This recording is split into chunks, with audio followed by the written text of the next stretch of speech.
Hi guys, I'm back again too with another reaction video, and today we're reacting to how fighter pilots train to fly the Marine Corps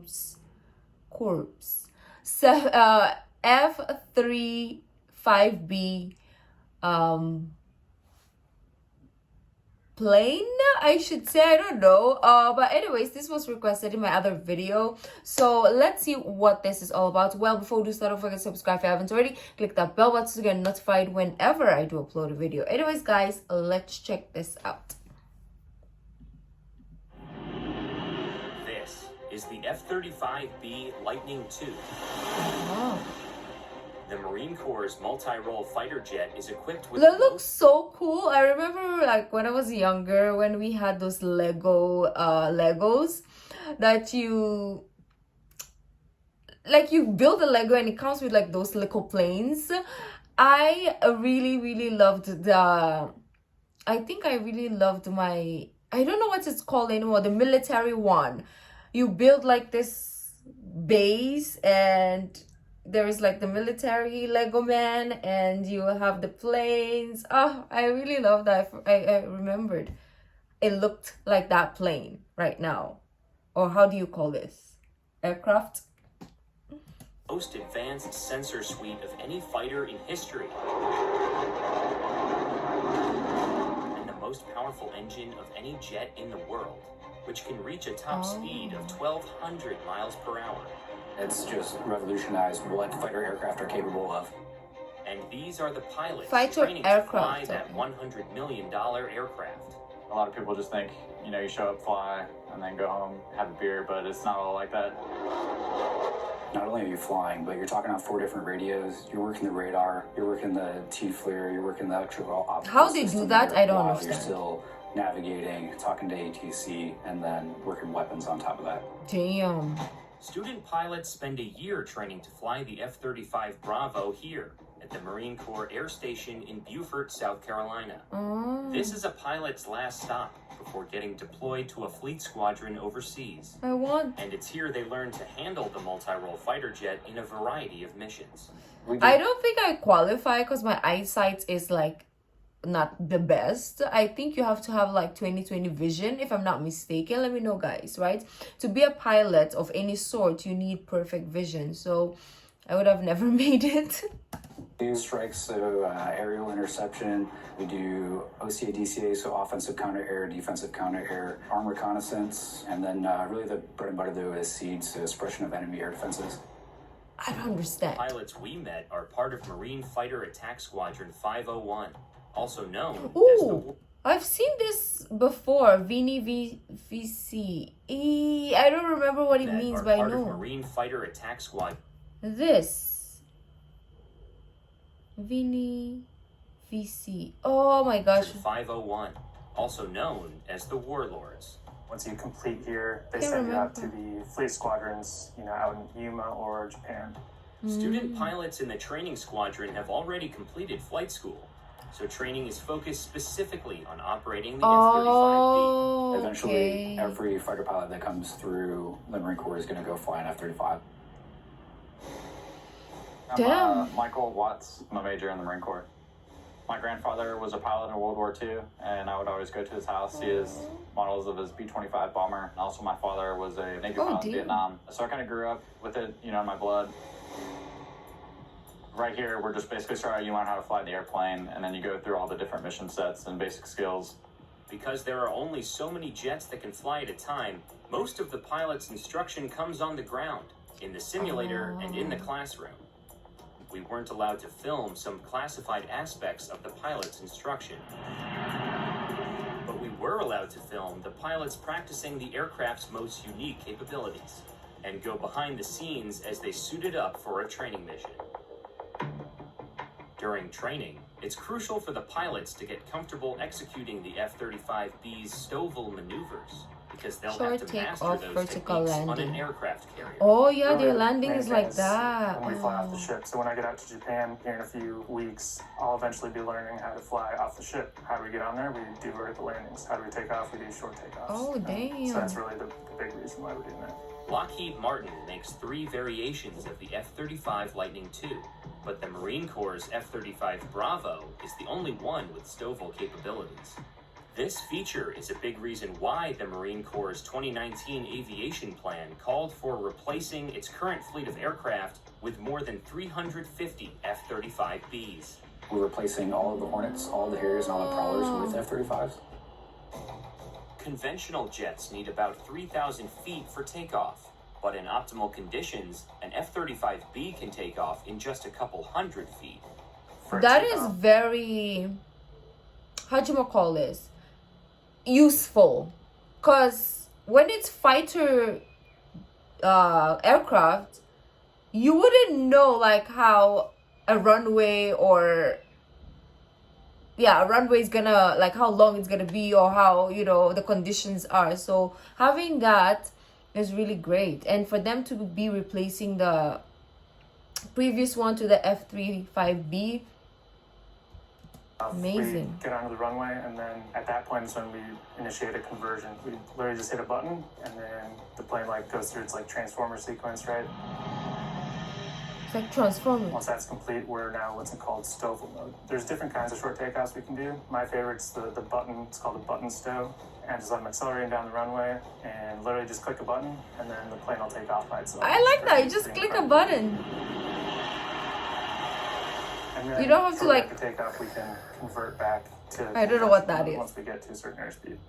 Once in the air, actually handling the jet isn't the most difficult aspect of operating it. It's actually a really easy airplane to fly. It's more difficult to process the amount of information it provides to you, I would say, knowing where to look at the right time. That's The the student problem. pilots Yeah? already have experience flying jets, so much of their training is focused on utilizing technology unique to the F-35B. That A lot doesn't of make the sense right difficulty there. is trying to absorb all of the information the jet's given you, operate all the sensors and the systems at the same time, and fly. And really, that's It's like doing math on the spot.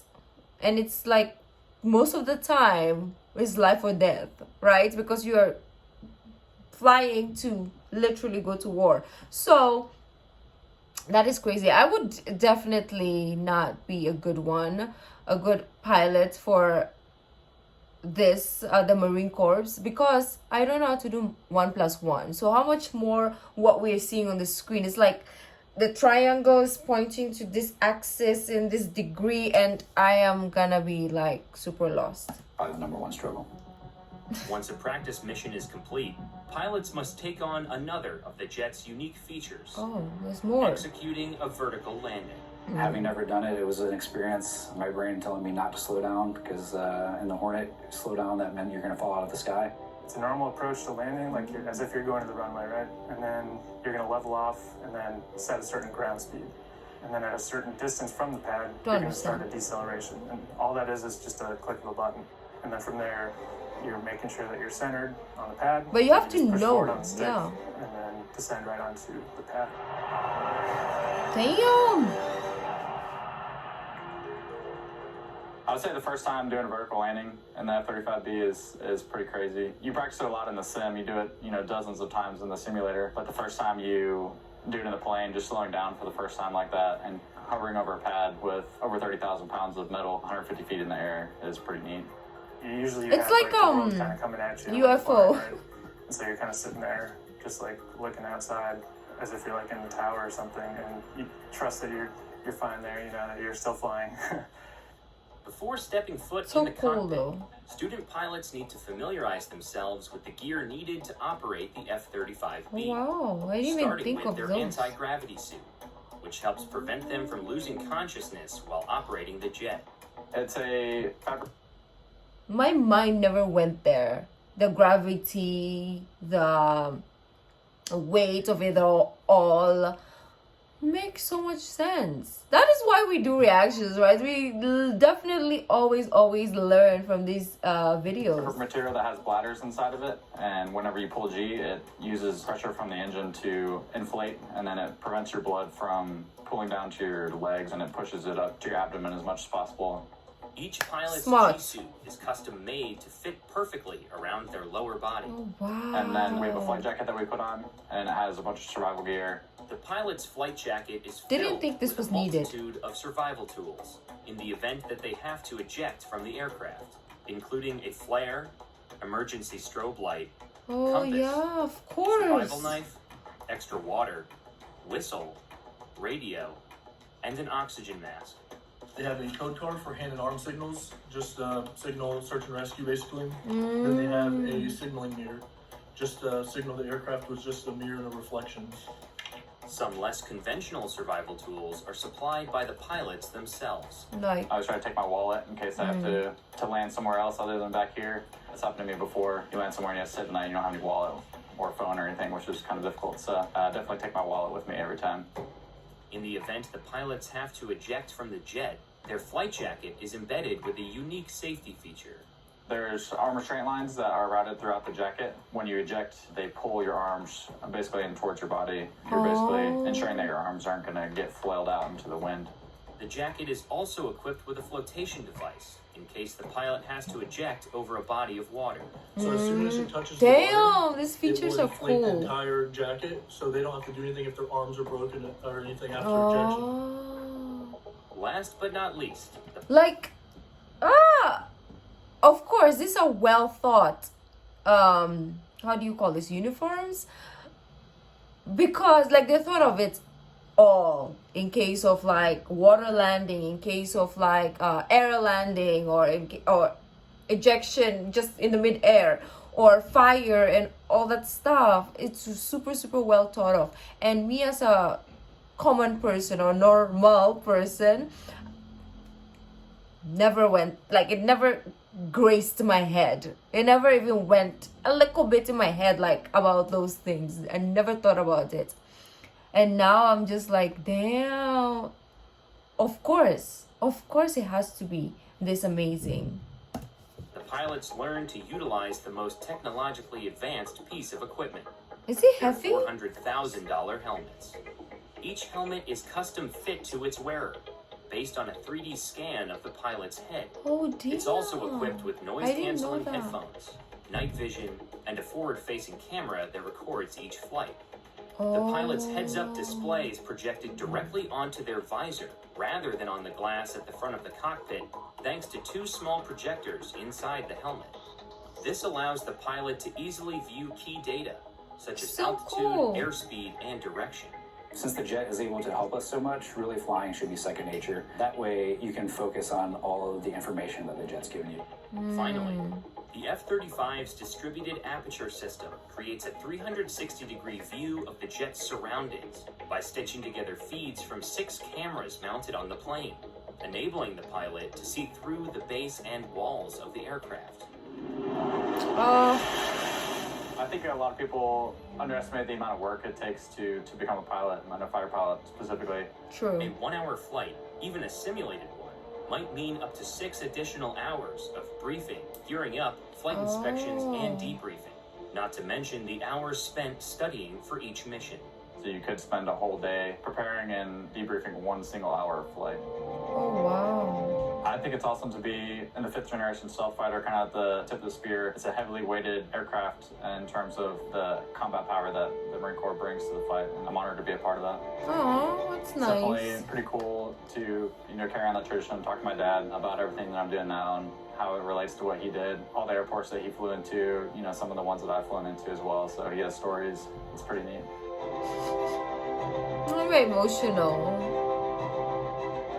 This is crazy. Maybe I'm just hormonal. But anyways, guys, that was beautiful. I feel like the reason of being emotional is like, I wish when I was younger, people told me I could, right? It's like I wish I had YouTube back in the days wherein I get inspiration, because I feel like if I knew what I know now at a younger age, I keep saying this in all our reactions, because I feel like when I react to this type of videos, it makes me realize that I could have been, I could have done something else or bigger things with my life. So that's why maybe I'm getting emotional, because I feel like I wish somebody was there. I wish YouTube was there to tell me that you can be who you want to be. You can be this. You can do this. because like when I was a child, I really loved weird things like the Lego planes, the planes. I didn't necessarily like dolls until I was like teen. Like I wasn't feminine until I was a teen. I think not even. I think I was feminine when I was like in my freaking 20s or something like that. So if I had role models or motivation and I knew what I wanted at a younger age, I would have been like probably, I don't know, some sort of like automotive mechanic, something of that nature. I have no idea, but I like those things. And yeah, this was really beautiful. I love the information that we get from reacting to this type of video. So let me know what other videos like me to react to. If you like this video, don't forget to give this video a thumbs up, subscribe if you haven't already. I'll see you in the next video. Bye.